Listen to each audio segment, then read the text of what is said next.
Ce que je m'apprête à partager avec vous semblera absolument impossible, mais je le jure sur tout ce qui est sacré. Cela s'est réellement produit. Il y a quelques jours, le 1er octobre, j'ai vécu la rencontre spirituelle la plus bouleversante de toute ma vie.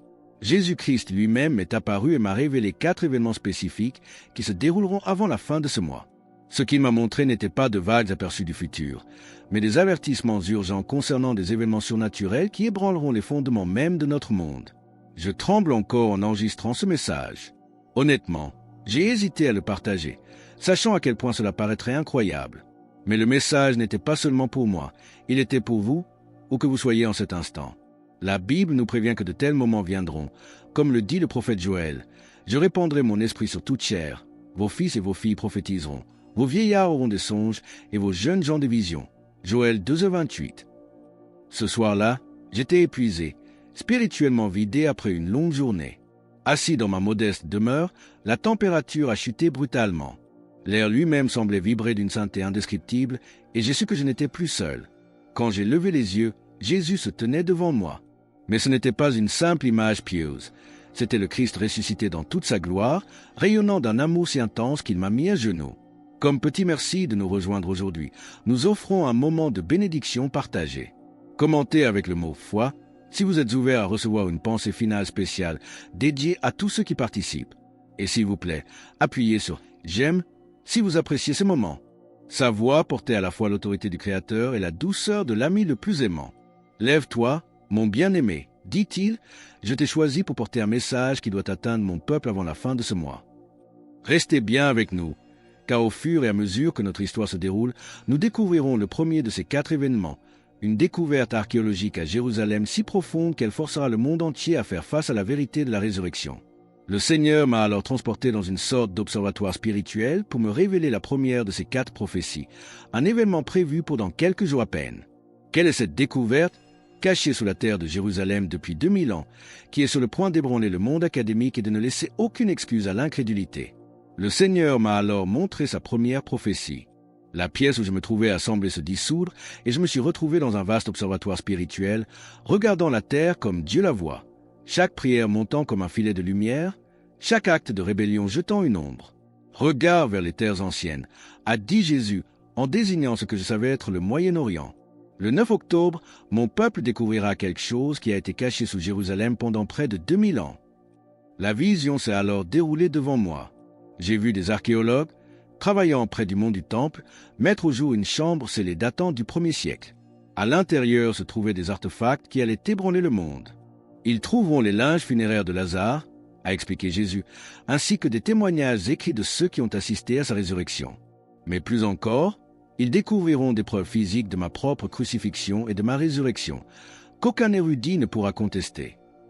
J'ai vu des parchemins portant les sceaux officiels romains, documentant des événements qui correspondaient parfaitement au récit de l'Évangile. J'ai vu des fragments de la vraie croix, portant encore une puissance résiduelle capable de provoquer des guérisons miraculeuses par simple proximité. Car, comme le dit l'apôtre, si Christ n'est pas ressuscité, notre prédication est vaine, et votre foi aussi est vaine. 1 Corinthiens 15h14. Cette découverte vient pour ôter toute excuse à l'incrédulité. Jésus a poursuivi, avec une expression mêlée de joie et de tristesse. Cette découverte divisera le monde. Ceux dont les cœurs sont préparés tomberont à genoux en adoration. Mais d'autres, en particulier ceux qui profitent du mensonge, entreront dans une fureur sans précédent. Ils tenteront de supprimer les résultats, de discréditer les archéologues et d'inonder les médias de fausses explications. Cette découverte miraculeuse est destinée à fortifier la foi des humbles et à confondre l'orgueil des savants. Mais la vision suivante que le Seigneur m'a montrée fut douloureuse, car elle ne concernait pas les ennemis de la foi, mais la maison de Dieu elle-même. Quelle est cette grande secousse qui doit purifier l'Église de l'intérieur et qui commencera dans les prochains jours? Ce que tu vas voir maintenant sera douloureux, a dit le Seigneur, son expression devenant plus solennelle, mais c'est nécessaire pour ce qui vient. La vision a alors changé. Je me suis retrouvé à regarder des églises et des ministères à travers le monde.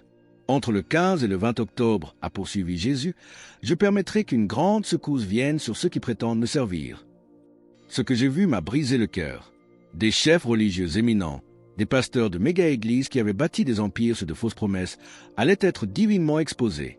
J'ai vu des crimes financiers, des échecs moraux et des hérésies doctrinales, cachés depuis des décennies, soudainement révélés au grand jour, les uns après les autres.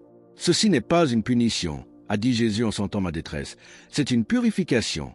Ma maison doit être nettoyée avant que la moisson finale ne commence. C'est ce que l'apôtre Pierre avait prophétisé, car c'est le moment où le jugement va commencer par la maison de Dieu.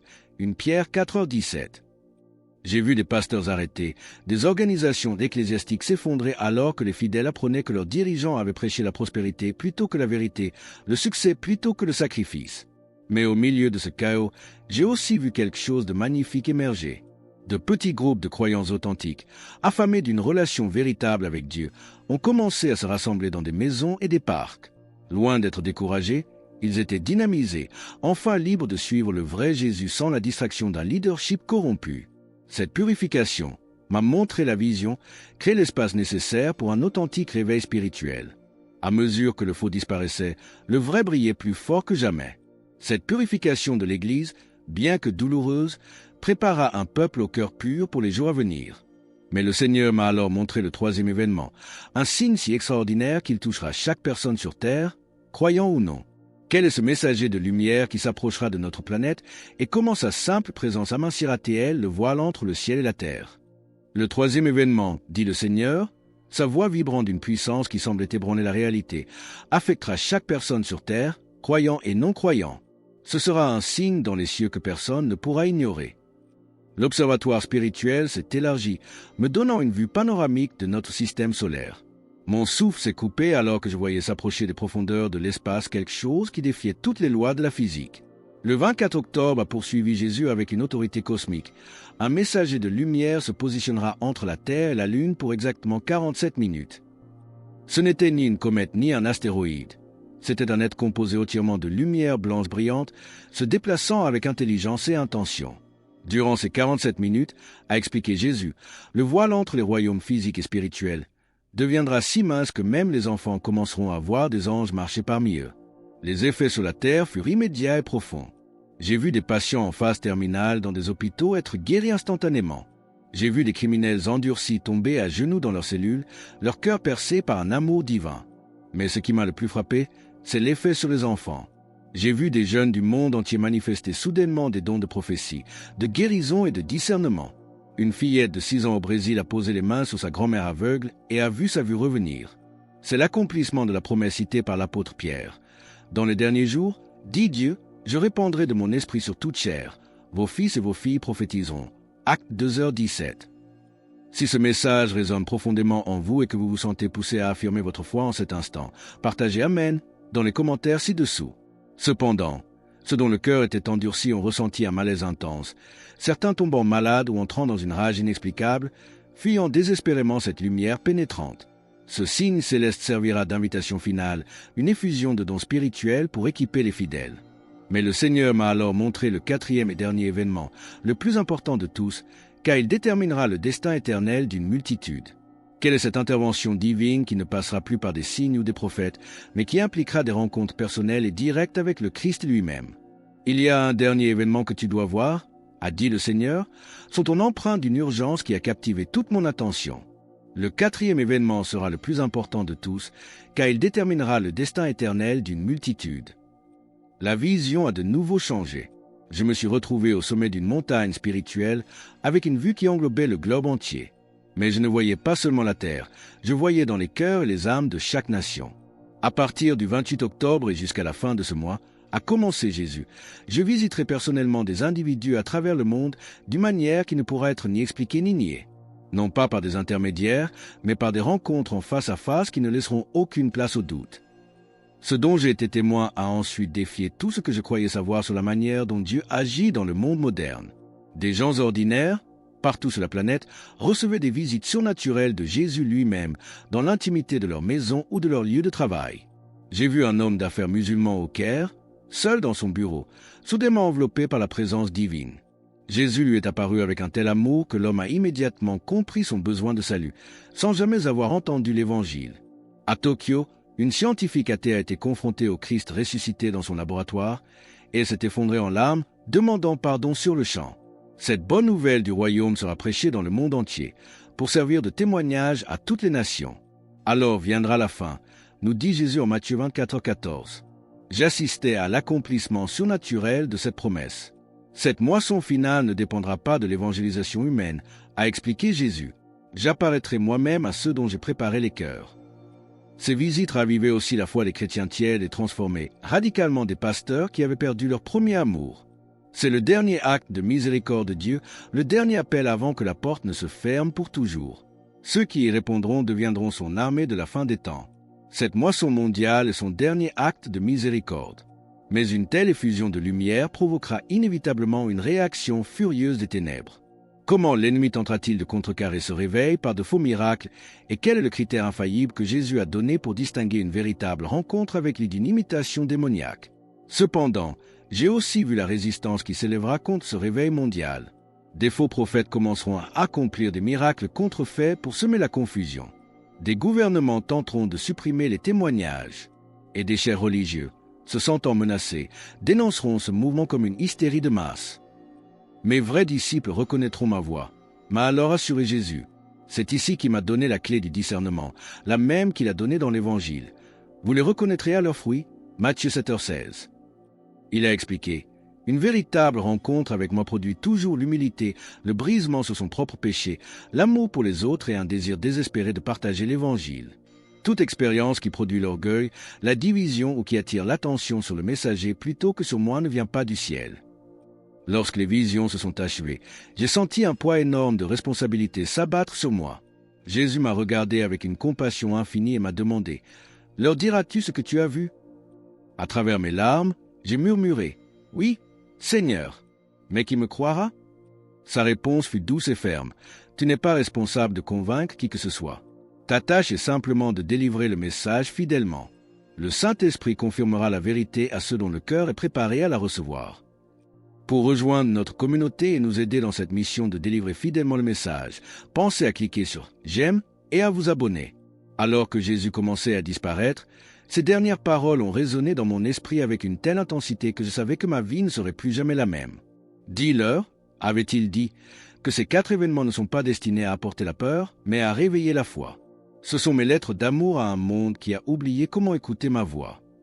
Ce message final du Christ, plein d'un amour infini, est le but de toute cette révélation. Il ne cherche pas à effrayer, mais à réveiller la foi. Maintenant que l'avertissement a été donné et que la mission m'a été confiée, je dois vous présenter une dernière fois la chronologie de ces événements imminents, afin que vous puissiez, vous aussi, choisir de répondre à ces lettres d'amour du ciel. Pendant des heures après la vision, je suis resté assis dans un silence assourdissant, essayant de comprendre le poids de ce que j'avais vu. La chronologie divine était gravée dans mon esprit. La découverte archéologique du 9 octobre, la purification de l'Église entre le 15 et le 20 octobre, le messager céleste le 24 octobre et les visites mondiales du Christ à partir du 28 octobre. Mon premier réflexe fut de garder le silence. Qui croirait un témoignage aussi extraordinaire? Mais chaque fois que je pensais me taire, je sentais à nouveau la présence du Seigneur, me rappelant que l'obéissance importe plus que la réputation. Le prophète Ézéchiel fut averti par Dieu. Si la sentinelle voit venir l'épée et ne sonne pas de la trompette, je redemanderai le sang du peuple à la sentinelle. Ézéchiel 33, 6. Je ne dois pas rester silencieux. Ce qui me donne la force de parler, c'est que je ne suis pas seul. Ces derniers temps, d'autres serviteurs de Dieu, d'autres croyants fidèles, ont rapporté des songes prophétiques et des rencontres spirituelles d'une intensité inhabituelle, comme si le Saint-Esprit préparait l'Église mondiale à quelque chose d'inédit. Une sœur en Christ a vu en songe des multitudes de toutes les nations tomber à genoux simultanément. Un autre frère a été réveillé chaque nuit avec un fardeau accablant de prier pour un réveil mondial. Nous assistons à une convergence de témoignages qui ne peut être ignorée. Que vous croyez mon témoignage ou non, je vous en supplie, veillez et priez. Préparez vos cœurs. Le temps presse et l'éternité est en jeu. Alors que nous concluons sur cet avertissement final et cet appel à la préparation, nous vous invitons à déclarer votre foi.